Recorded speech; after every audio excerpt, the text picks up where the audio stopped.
नमस्कार मित्रांनो, कविता स्वयंपाकघरमध्ये तुमचं स्वागत आहे।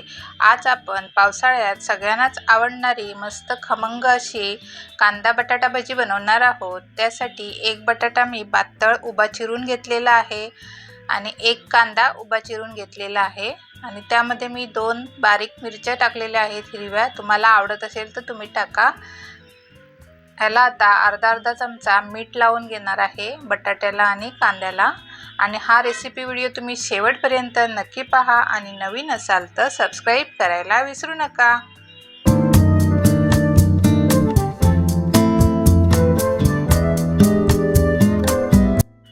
बटाट्याची भाजी बनवण्यासाठी ना आपण बेसनचं मिश्रण बनवून घेऊयात। त्यासाठी मी एक मिक्सिंग बाउल घेतलेला आहे भांडं।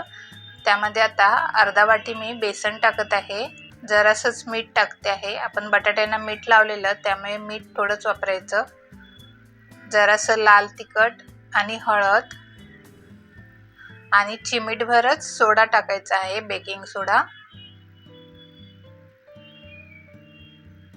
आणि हे पाणी थोडं टाकून घट्ट असं मिश्रण बनवून घ्यायचं आहे। जास्त घट्ट पण नाही, पातळ पण नाही, मीडियम असं। हे बघा, बेसनच्या मिश्रणाची कन्सिस्टन्सी अशी पाहिजे या पद्धतीने। हे बघा, इकडे भजी तळण्यासाठी मी तेल गरम करत ठेवलेलं, तेल गरम झालेलं आहे। आता बटाट्याची कापं व्यवस्थित अशी बेसनच्या मिश्रणामध्ये डीप करून घ्यायची आहेत आणि तेलामध्ये एक करून सोडायची आहेत, जेवढी बसतील तेवढी। आणि 2 ते 3 मिनिटांनी एका साईडने परतून घ्यायचे आहेत।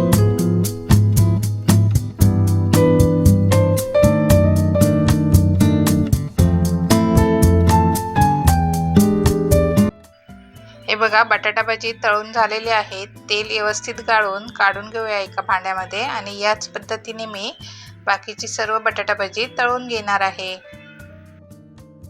आता आपण कांदा भाजीची तयारी करूया। त्यासाठी मी 1 वाटी बेसन घेतलेलं आहे, ते टाकूया आणि जरासंच लाल तिखट आणि हळद टाकणार आहे जराशी। आपण मिरची वापरली आहे हिरवी, त्यामुळे लाल तिखट थोडंसं टाकायचं आहे, हळद टाकायची आहे जराशी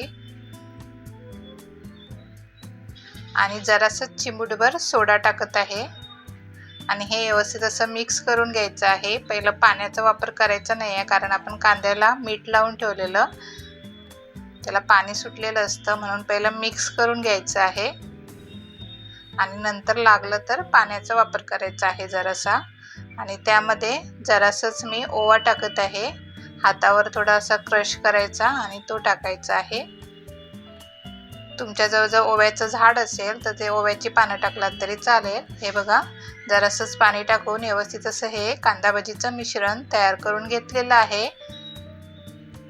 आता भजी तळण्यासाठी घेऊयात।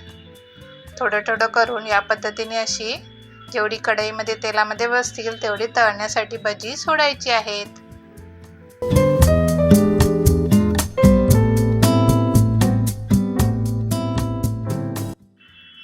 हे बघा, 3 ते 4 मिनिटांनी भजी दुसऱ्या साईडने परतून घ्यायची आहेत आणि दुसऱ्या साईडने पण व्यवस्थित अशी तळून घ्यायची आहेत।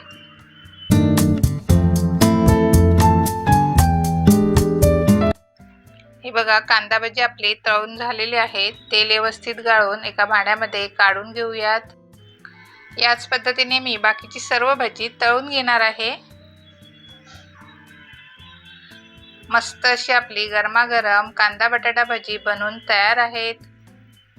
ही भजी तुम्ही टोमॅटो केचप, हिरवी चटणी किंवा चहा सोबत खायला अप्रतिम लागतात। तुम्ही पण नक्की बनवून बघा आणि माझी रेसिपी कशी वाटली ही कमेंट करून सांगा आणि त्याचबरोबर लाईक शेअर करा आणि नवीन असाल तर सबस्क्राईब करायला विसरू नका।